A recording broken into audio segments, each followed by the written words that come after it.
Olá, nono ano! Essa semana nós teremos duas videoaulas. A última que vocês já assistiram, né? E essa que é uma videoaula de revisão do conteúdo para avaliação da semana que vem. Se necessário, gente, vocês podem voltar lá na plataforma ao vídeo original, a aula inteira, né? Que fala com mais calma sobre cada um dos tópicos que a gente vai falar hoje. Quando vocês iniciaram na plataforma online da escola, nós começamos falando sobre cinemática, né? Que nada mais é do que um ramo da física. E o que é a cinemática, pessoal? A cinemática é o estudo do movimento, sem se preocupar com o que causou esse movimento, com as causas dele, né? E aí, gente, a gente falou sobre ponto material. O que é ponto material? Ponto material é quando a gente está falando de algum objeto que a gente precisa se referir, e esse objeto ele vai ser independente do tamanho. Eu posso estar falando sobre ponto material e esse ponto material ser o Sol, que é gigantesco. Eu posso estar falando sobre ponto material e ele ser uma caneta, e ele ser um caminhão, tá? Porque o ponto material não vai fazer diferença o tamanho dele naquele momento em que eu vou fazer um cálculo. O tamanho dele não vai influenciar. A gente também falou sobre referencial. O que é o meu referencial? É o ponto de vista do observador, tá? Então eu posso ter como referencial a lua, eu posso ter como referencial a parede, eu posso ter como referencial uma árvore, tá? Por que eu preciso falar de referencial? Porque quando eu falo de movimento e repouso, eu preciso saber o que é o meu referencial, porque o movimento e o repouso ele vai ser relativo ao referencial. O movimento e repouso, o que é isso? É quando eu tenho uma mudança ou não da posição em relação ao referencial, tá? Então, se eu falo assim, ó, eu, Patrícia, estou aqui e em relação ao meu referencial que eu escolhi agora, que é a parede, eu estou parada. Está mudando a minha posição em relação à parede nesse momento? Não está mudando, tá? Agora, se passar uma pessoa andando lá fora, eu estou vendo essa pessoa passando ali pela janela, o meu referencial mudou? Não mudou? Eu estou falando que agora o meu referencial é a pessoa. Se a pessoa está andando, não está mudando a distância dela entre mim, porque ela está andando, né? Aí eu posso dizer que ela está em movimento ou que eu estou em movimento, porque o referencial mudou, está mudando a distância, tá? Agora aqui, se o meu referencial for a parede, aqui ó, a lousa, estou paradinha aqui, a lousa não está mudando a distância entre mim, então não houve movimento, então estamos em repouso. Agora, se eu for falar em relação ao Sol, mesmo que eu esteja aqui estática, estou paradíssima aqui, em relação ao Sol, o planeta Terra não está em movimento e eu não estou no planeta Terra, né? Então, consequentemente, eu estou em movimento em relação ao Sol. Então, movimento e repouso, gente, é uma coisa que vai variar de acordo com o referencial, tá? Movimento, está tendo mudança de posição, mudança de distância em relação ao referencial. Repouso, não está tendo mudança de posição, de distância em relação ao referencial. E a minha trajetória, gente? É o percurso realizado. E a trajetória também vai ser influenciada pelo meu referencial. Tá? Então, observe, gente, que o referencial em cinemática ele é muito importante. Toda hora eu vou acabar falando nele. Aí, gente, a gente falou sobre velocidade média. Eu fiz até uma aula só de cálculo de velocidade média com vocês, né? Qual que é a fórmula de velocidade média mesmo? Velocidade média vai ser a distância percorrida dividida pelo tempo que eu levei para percorrer essa distância, tá? A distância percorrida, por exemplo, por um caminhão, então ele caminhou, o caminhão percorreu uma distância de 100 quilômetros. Quanto tempo que ele levou? 1 hora. Ele levou 1 hora para percorrer essa distância de 100 quilômetros. Levou quanto tempo? 1 hora. Então, qual foi a velocidade média desse caminhão? A velocidade média dele foi 100 km por hora. Na velocidade velocidade média, gente, é uma média. Não significa que esse caminhão ele ficou o tempo inteiro em 100 km por hora. Ele pode ter atingido 120, depois ele pode ter caído para 80, precisou frear, precisou acelerar para ultrapassar um carro. Então, é a velocidade média. Em relação à cinemática, é isso aqui que eu vou falar na revisão com vocês. Vou fazer uma pausa, porque eu vou preparar a segunda lousa para continuar com vocês e a gente vai voltar falando sobre átomo, ok? Pessoal, eu quero que vocês peguem o caderno de vocês antes de você dar o play para falar sobre átomo e que vocês deem uma lida no caderno de vocês nas estruturas do átomo, nas cargas elétricas das partículas e nas partículas do átomo. Gente, vamos continuar então com a nossa segunda parte da revisão, que a gente vai falar sobre os átomos. Pessoal, o que é o átomo? O átomo nada mais é do que a menor fração capaz de identificar um elemento químico, né? A gente tem a nossa tabela periódica dos elementos químicos que a gente utilizou algumas vezes em sala de aula no primeiro bimestre. E lá na tabela periódica eu tenho oxigênio, hidrogênio, cloro, carbono, flúor, enxofre, enfim, um monte de elementos químicos, né, que estão organizados de acordo com as suas características e propriedades na tabela periódica, né?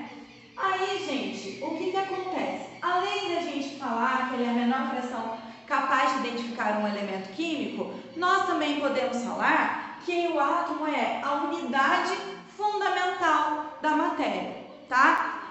Assim, se eu pegar um giz e quebrando até eu chegar na menor parte da matéria, a gente vai chegar onde? No átomo. Ué, mas a menor parte da matéria? Não exatamente, gente. Por quê? Porque o átomo ainda tem as partezinhas dele que são menores ainda, né? Lembra que a gente falou sobre as partículas, sobre algumas partículas do átomo, né? Aqui a gente vai falar só com as 3 principais partículas do átomo. Quais são essas 3 principais partículas do átomo, gente? Prótons, nêutrons e elétrons, tá? Os prótons, nêutrons e elétrons, eles são divididos nas regiões do átomo, tá? Quais são as regiões? Eu tenho o núcleo do átomo, que é a parte de dentro, interior do átomo, tá? Quem que vai estar no núcleo do átomo?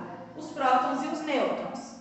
Os prótons têm carga positiva, né? Lembra lá, P de positivo, tá bom? Qual que é o símbolo do próton? É o Z, letra maiúscula. Lembra que eu falei isso em sala? E aí, gente, a gente tem os nêutrons. O nêutron, como o próprio nome diz, ele é neutro, ele não tem carga. O símbolo dele é o N minúsculo. Gente, prótons e nêutrons, eles são responsáveis pela massa do átomo, tá? Se eu for pegar um átomo e eu precisar calcular a massa dele, é só eu somar o número de prótons e nêutrons. Então, olha lá, massa do átomo é o número de prótons mais o número de nêutrons. Eu até fiz uma continha com vocês na sala.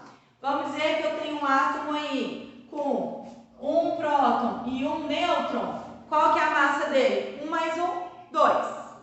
Ok? E aí, gente, eu falei também sobre os elétrons, que são partículas de carga negativa. Vou pegar minha canetinha aqui. Carga negativa, tá? Os elétrons, gente, eles ficam em qual região do átomo?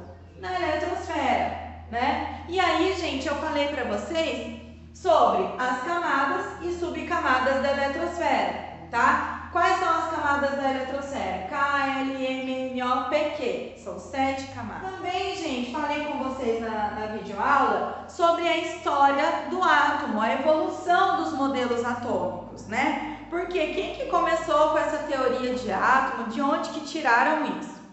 Gente, desde lá da antiguidade, nós tivemos aí os nossos pensadores, os nossos filósofos gregos principalmente, em que Demócrito e Leucipo foram os primeiros a pensar sobre o que forma a matéria, do que será que ela é formada, né? E aí eles pensaram isso, poxa, acho que se a gente quebrar a matéria até chegar num ponto muito, muito pequeno, ela vai chegar num momento em que ela vai ser indivisível. foi aí que surgiu o nome átomo, tá? Por quê? A de não, tomo em grego de divisão. Então ele é não divisível, ele é indivisível. Eles acreditavam que o átomo era indivisível. Hoje a gente sabe que não. Tá? Eles foram os primeiros a propor essa teoria do átomo, a teoria atômica. No entanto, gente, um filósofo grego muito famoso foi lá e rebateu essa teoria, ele refutou essa teoria. Ele falou assim, não, eu acho que não tem nada disso de átomo, não. Eu acho que o que forma a matéria são os nossos 4 elementos. Ele acreditava nesses 4 elementos. Quais eram esses 4 elementos? Ar, água, terra e fogo. Para ele, esses 4 elementos que eram os formadores de toda e qualquer matéria. No entanto, gente, como o Aristóteles ele era muito famoso, muito respeitado, então a teoria atômica foi guardada lá na gaveta da história e ficou esquecida. E aí, um cara chamado John Dalton retomou essa teoria atômica. E ele propôs o seguinte, olha, eu acho que o átomo existe sim, e eu acho que ele é como se fosse uma esfera maciça e indivisível, tá? Essa esfera maciça e indivisível como uma bola de bilhar, tá? Ele acreditava, então, que o átomo era muito semelhante a uma bola de bilhar, tá ok? Aí, gente, o Thomson foi lá, depois de alguns estudos, e ele chegou no modelo do pudim de passas, em que o átomo era uma esfera de carga positiva e algumas partículas negativas incrustadas no átomo, nessa esfera de carga positiva, tá? Então, esfera de carga positiva e a carga negativa, lá, várias carguinhas negativas incrustadas nessa esfera. Tá? Então, o nosso modelinho da bola de bilhar era como, gente, do Dalton? Uma esfera maciça e indivisível.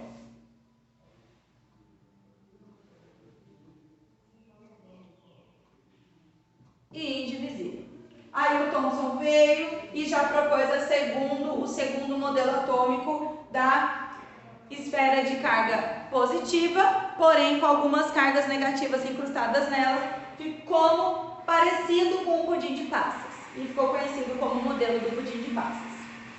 Depois, gente, o Rutherford fez um experimento que a gente até falou em sala de aula, que é o experimento da folha de ouro. Lembra? Com aquela nossa arminha das partículas alfa que passaram pela folha de ouro como se ela não existisse, como se a folha de ouro fosse um fantasma, né? Não vou explicar tudo de novo, qualquer dúvida é só retomar a aula principal. E, gente, com o experimento da folha de ouro, ele chegou a que conclusão? A conclusão de que o átomo teria um núcleo pequeno com elétrons ao redor desse núcleo pequeno. E o Bohr, ele veio e aprimorou, ele deu uma melhorada no modelo do Rutherford, tanto é que é conhecido como modelo de Rutherford-Bohr.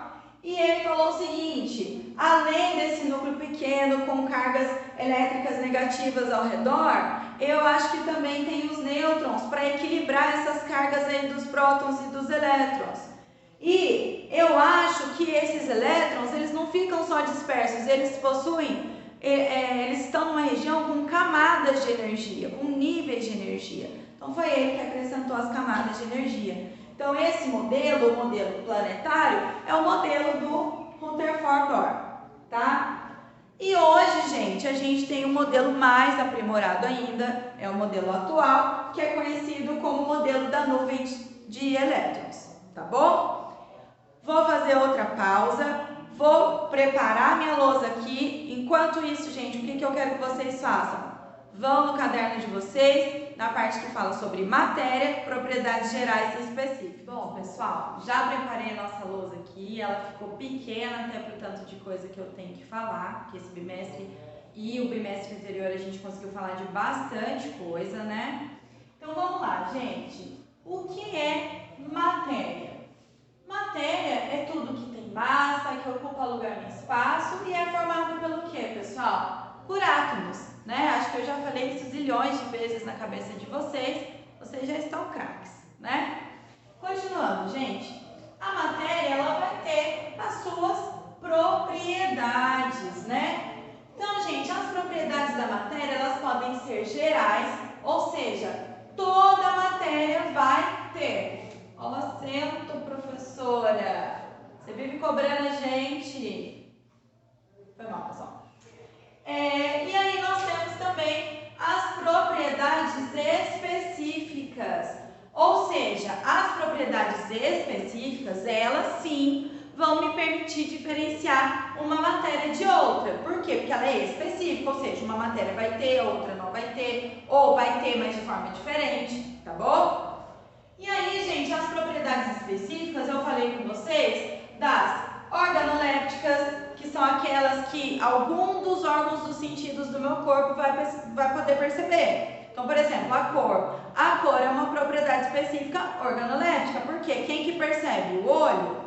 Falei das propriedades físicas, químicas e falei das funcionais. Quais são as propriedades funcionais da matéria mesmo?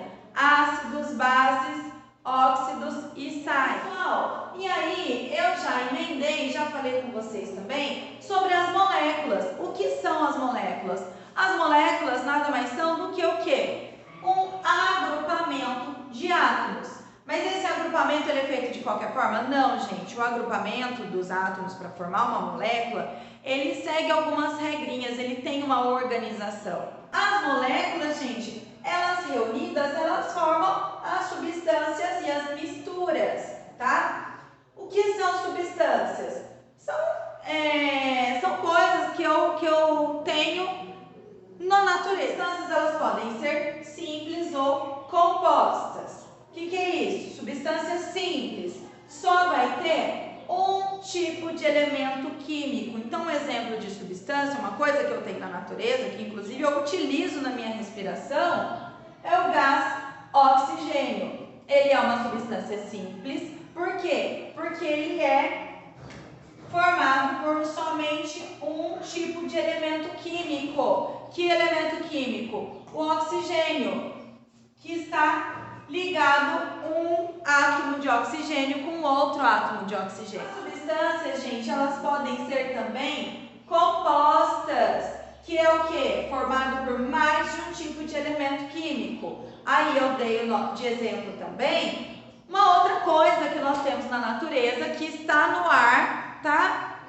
E é o nosso dióxido de 2 oxigênio de carbono. É o nosso dióxido de carbono, ou o nome mais popular dele é o gás carbônico. Nós temos as misturas, que são o quê? Nada mais são do que uma reunião de substâncias, tá? Um exemplo muito legal de mistura, que é invisível, é o ar, tá? O ar ele é formado por diversas substâncias, por diversos gases. Então, gente, as misturas, elas são classificadas em homogêneas ou heterogêneas. Homogêneas, quando eu tenho uma única fase, um aspecto só, então ela é monofásica. Agora, se ela tiver mais de um aspecto, mais de uma fase, eu vou falar que essa é uma mistura heterogênea, possui mais de uma fase. Ela pode ser bifásica, trifásica, polifásica, tá? Bifásica, um exemplo de mistura heterogênica bifásica. Se eu misturar água e óleo, eu consigo perceber certinho a diferença entre um e o outro, tá? Trifásica, se eu colocar água, óleo e pedrinha, a pedrinha vai ficar lá no fundo, a água e o óleo, né? E aí, gente, nem coube nessa minha lousa aqui, eu tive que fazer uma terceira lousa. Estou falando agora sobre os fenômenos físicos e químicos. O que são fenômenos, gente? São mudanças, são coisas que eu posso observar que estão acontecendo, mudanças. Nos fenômenos físicos, eu não vou ter alteração das propriedades. Já nos químicos, sim, vai ter alteração das propriedades. E aí, vai formar novas substâncias. Fenômeno físico, gente, vou dar um exemplo. Se eu pegar um papel e amassar, Deixou de ser papel? Não deixou de ser papel, só mudou o formato dele, houve uma mudança no formato dele, né? Agora, se eu pegar esse papel e queimar, ele vai deixar de ser papel, vai ter a liberação de fumaça, né, dos gases ali e vai ter a formação de cinza. Formou uma nova substância, deixou de ser papel para ser cinza, então alterou as propriedades.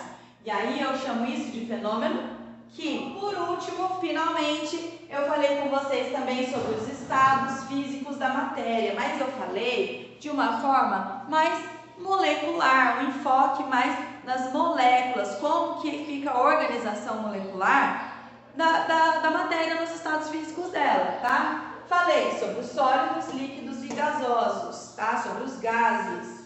No sólido, gente, como que vai ser a forma?